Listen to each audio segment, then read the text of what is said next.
Thank you, Secretary Rubio, for being here. On March 21st, 2025, the State Department approved the revocation of a student visa for Pramila Jayapal, a Turkish citizen who is a graduate student at Tufts University, apparently simply for writing an op-ed. According to an internal State Department memo, you took this action under your discretionary authority to revoke visas, and soon after you revoked her visa, armed and masked plainclothes officers snatched Ms. Ozturk off the street and transported her to a prison in Louisiana. Mr. Secretary, do you really think that Ms. Ozturk's op-ed results in a foreign policy consequence for the United States? I believe that case involves someone whose visa we never would have granted had we known ahead of time. I'm not asking you that question. I'm asking you if you think an op-ed, but that's exactly, in fact, what happened. The State Department wrote a memo concluding that you did not have sufficient grounds to revoke Ms. Ozturk's visa. There was no evidence showing that she'd engaged in any activities that were a threat to national security. And in fact, in May, a federal court ordered Ms. Ozturk's release from detention, noting that the sole basis for the government's detention appeared to be the fact that she co-authored this opinion piece in the Tufts newspaper in March of 2024. Where in the Constitution does it say that the Secretary of State can override the First Amendment protections of free speech? Is there a footnote that I missed somewhere? There's no constitutional right to a student visa. So, but is there a constitutional right? Does it say somewhere that Marco Rubio gets to determine which speech is appropriate and revoke student visas based on what you think constitutes free speech? There's a statute that says the Secretary of State gets to determine whether someone is a threat. We deny visas every day all over the world. Do you think that the Immigration and Nationality Act trumps the Constitution of the United States, Mr. Secretary? Well, Congress can always change the law if you want, but I'm telling you, Mr. while I Secretary, have the authority, I will clear. continue to revoke the visas of these people that come here to tear this country apart. You said that, Mr. Secretary. Because Let me reclaim my time, because you are talking about revoking student visas based on what somebody says, and that means that you are trumping the legal supreme court, the supreme law of the land, which is the Constitution of the United States. No one has a right to a student visa. Mr. Rubio, why did the administration need to use masked, armed, unidentified agents to whisk somebody off the street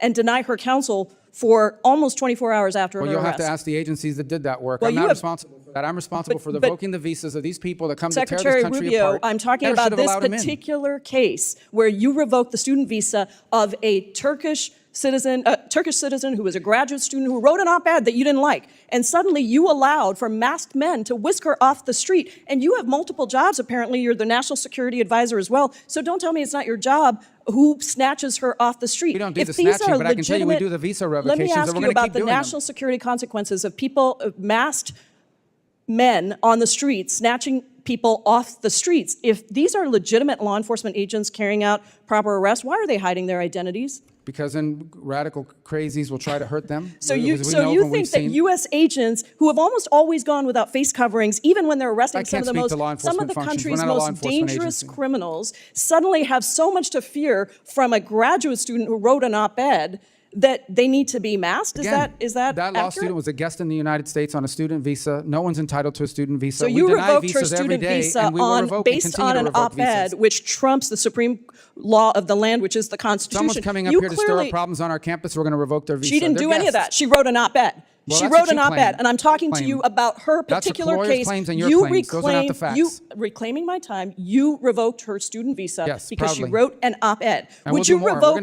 I have another question for you. Would you revoke the visa of someone in the United States who published claims that, quote, Jews are an untrustworthy and dangerous group? Yes or no? We will revoke the visa of anyone who's in this country as a guest who's here to stir up trouble. Are you going to revoke the visa of somebody who made that? I mean, the case, I'll look at it. I'm looking to get crazy people out of our country. Actually, it's not just about revoking. You actually, Secretary Rubio, excuse me, reclaiming my time. Can you explain to me why the Trump administration granted refugee status to Charles Kleinhaus, the white Afrikaner who tweeted that exact statement that I just said? There's the case. That's not a visa.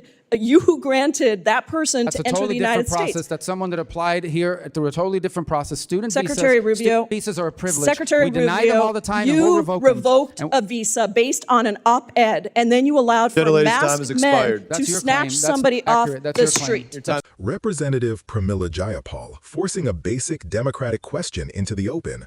Who in this government is willing to take responsibility when the state uses immigration power to punish speech? The case she raised is not abstract or theoretical.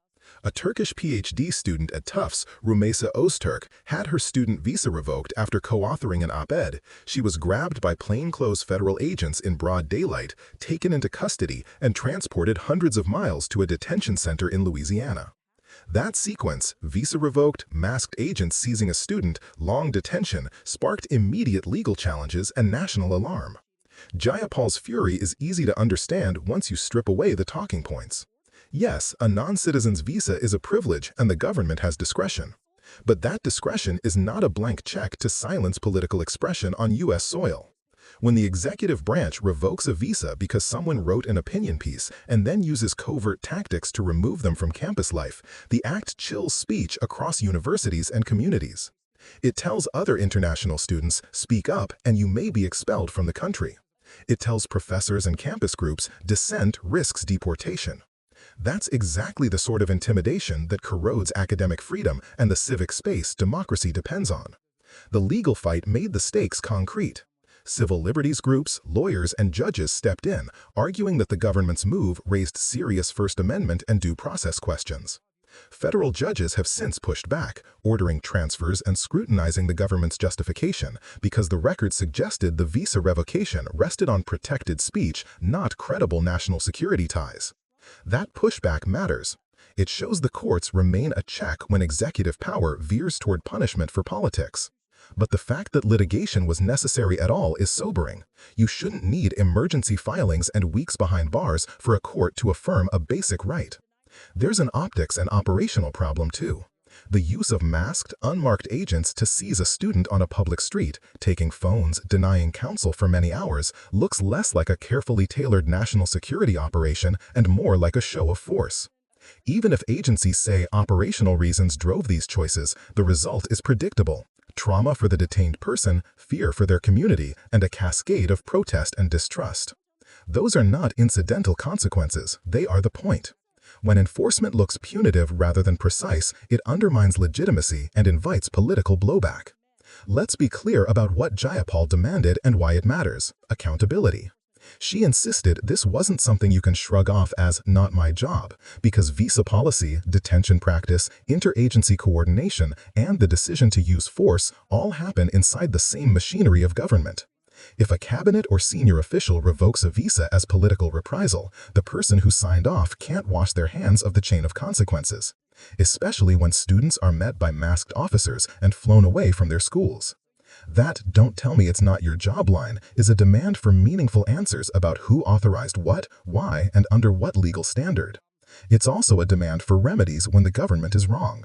For viewers who want to understand the bigger lesson, this is a test of democratic norms.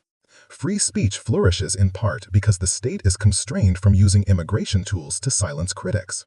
When those constraints weaken, when visas become instruments of political discipline, everybody who cares about open debate, campus autonomy, and constitutional norms loses.